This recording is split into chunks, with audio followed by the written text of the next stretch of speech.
Bonjour, bonjour. Alors que l'histoire d'Harry Potter semblait bel et bien finie, sa créatrice, J.K. Rowling, revient sur le devant de la scène avec ce qu'on pourrait appeler son Hobbit.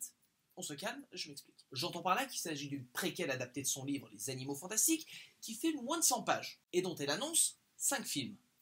Donc bon, sur le papier, on a en droit d'être un petit peu inquiet. Vous imaginez donc que j'étais pas particulièrement rassuré en allant dans le cinéma, à tort visiblement, puisque c'était une franche réussite. En laissant derrière, devant elle, chronologiquement parlant, l'Odyssée d'Harry Potter, J.K. Rowling parvient à s'affranchir d'un carcan narratif lourd. Ici, son histoire papier ne sert que de vague modèle pour le développement de son univers, mais aussi de terreau pour une histoire future. Rendons à César ce qui lui appartient.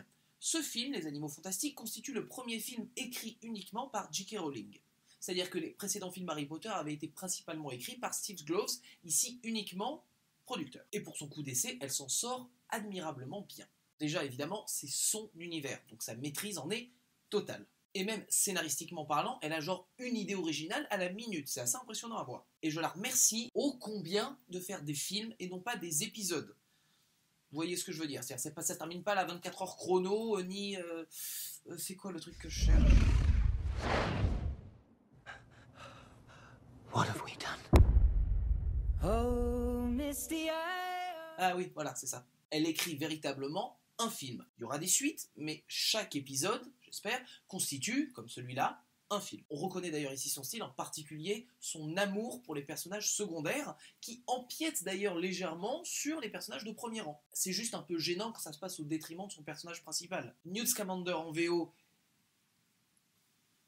Norbert Dragono en VF. Pourquoi est très charismatique. Merci à Academy Award winner Eddie Redmayne. Mais indépendamment de ça, on n'en apprend pas beaucoup sur le personnage, juste 2-3 informations glanées à droite et à gauche. Et on sent bien que J.K. Rowling a un milliard d'histoires à nous sortir sur le personnage, mais qu'on effleure juste. C'est juste un petit peu gênant quand c'est ton personnage principal de pas savoir vraiment profondément où il se situe, à part j'aime les animaux et compagnie.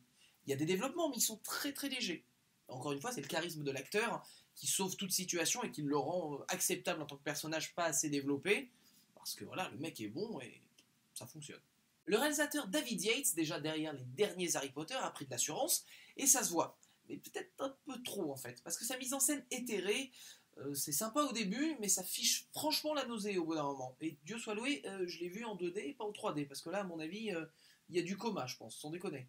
Au bout du compte, Les Animaux Fantastiques est un spin-off, préquel, ouverture d'univers, le tout parfaitement bien géré. Plus mature que les premiers Harry Potter, le film montre clairement J.K. Rowling mettant en place ses pions sur l'échiquier pour une histoire future, le tout sans que ça soit lourd. Au contraire, elle nous offre un film indépendant, charmant et, pardonnez-moi, plein de magie. Voilà, bon, ça c'est fait, donc il fallait la sortir, je l'ai sortie, je pense qu'on va arrêter là.